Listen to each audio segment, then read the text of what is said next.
Alrighty guys, so today we're going to be going over our ETS, earning the sale, of course, going through our closing sequence. So before we start, I'm going to have you guys write a few things down. As we start to go through this, go through the process, there's really 5 main things that I want you guys to take away from this. Now obviously we're going to go through the structure, we're going to go through each one, where do we actually implement each one of these things, but a few things that I want you guys to take away from this. Number 1, the ETS it's top-down closing. It's top-down closing. We start at the top and we start to work our way down. So essentially, this is a horizontal close, top-down. So that's the first thing I want you guys to take is, do we start to move vertically? Do we start to move down and discount option A? To try to earn this person's business? Not necessarily. When we're going through our closing sequence, this is the top down. We want to make sure that we're moving horizontally first and actually isolating the option that we want to start to work on. Does that make sense? Mm-hmm. Cool. Second thing I want you guys to take away is our scope of work. When do we do the scope of work? After presenting option A. After option A. Cool. Now, scope of work, we should only be doing our scope of work once. We present option A, we go through our scope of work, and we continue on, of course. But want to make sure that we're always presenting that after option A. 3, always make sure we're asking our credit questions.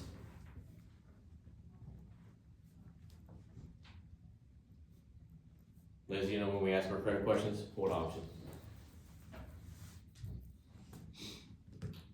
How good is your credit? Alright, what option are we typically asking that on? Oh, Not A, what? but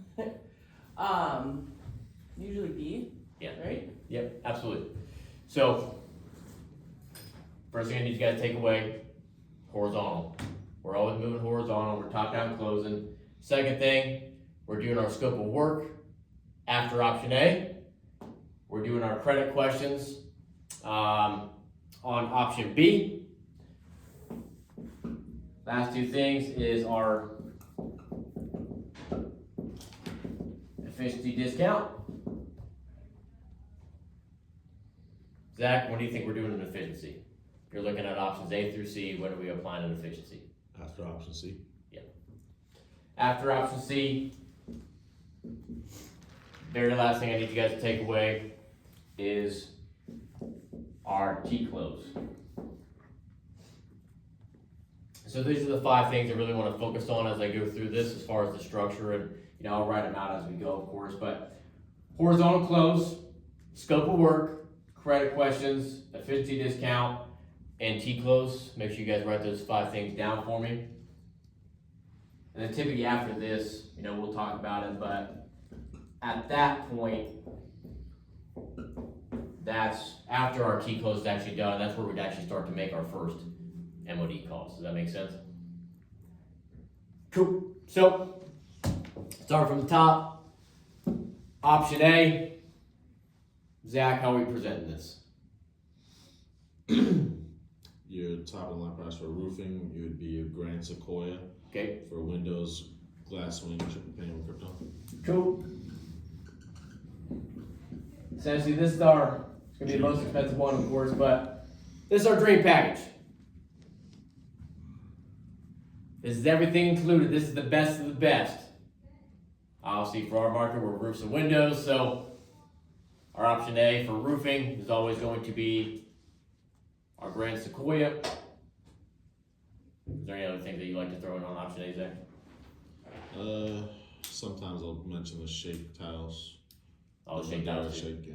Cool. Do a little pressure. And then for windows, we already know it's our glass wing, it's our triple pane with the Krypton. We can throw a lining case in there as well because it's a nice pretty finish on the inside, right? So option A is our dream package.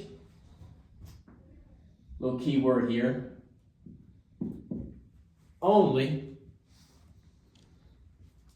So Jaden, I got the little drink package together here for you, brother. So ultimately, we're gonna be going with, our most efficient window, of course, that's gonna best suit you. We got 13 glass wing triple panes. This is actually gonna include that argon gas, that Superman gas that we talked about earlier. It's got that beautiful line and case interior to finish it all off for you. Factory installers, American made, warranty, all that good stuff included, of course. That's gonna come out to only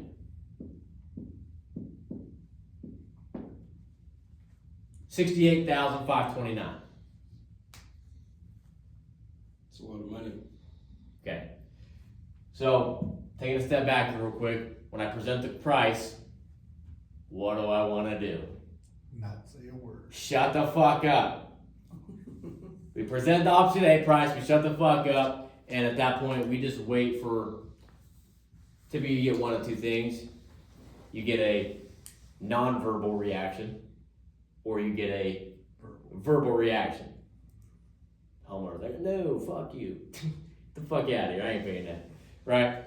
Or, sometimes they just don't say anything. Either they got two different kind of looks on their faces. The look of like, all right, that ain't so bad, or like, what the fuck is this guy just showed me?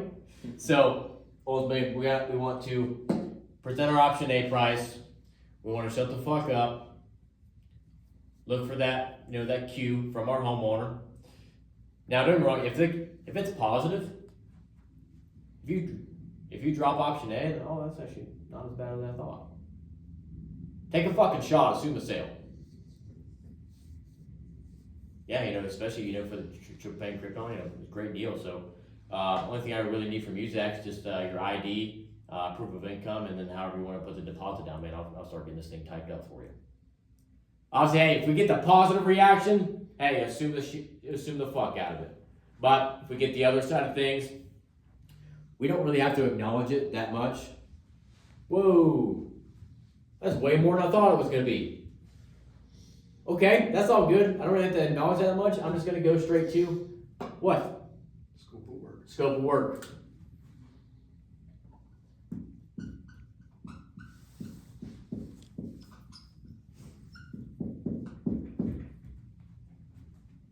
I'm not sure if you guys are going to know this one, but scope of work, do you know what kind of close that is actually? Scope of work is actually a kind of close, believe it or not. It is a summary close.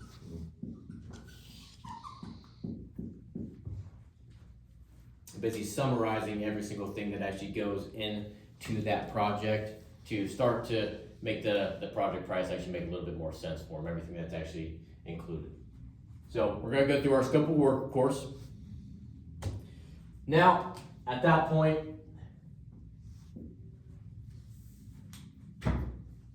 Jaden, what do we wanna do? Pretty much go over what that project, like what it's gonna look like when they come out, what to expect. That's our scope of work, of course. From there, we flip back over to our bid sheet, on our option A. What do we do next for the homeowner? Well, you move on to option B, I assume, because they don't want option A. Help them out, Zach. Monthly payments. Monthly payments. I took the liberty of drawing up a couple monthly investments for you. That's gonna be this or this. Which one of these works better for you? What payment factors are we using for those? The ones we used in PTA. Nope. I'm gonna print out for you guys that are in the sale packet. Get back to some of the basic side of things.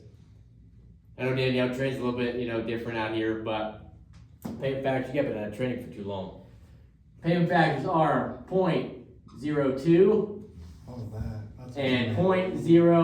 0.015. So I'm starting to come back to you now, huh?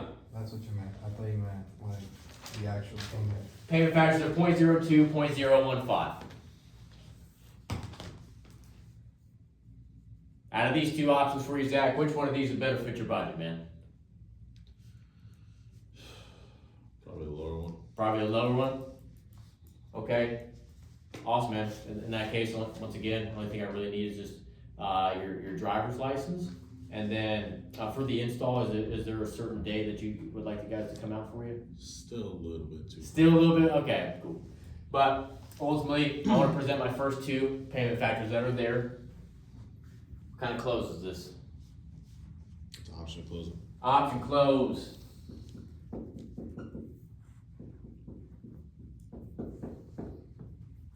Present my payment factors. I option close. Of course, hey, if the payment works, I get a positive reaction out of one of them. Once again, assume the fucking sale. If not, at that point, I just gotta ask the person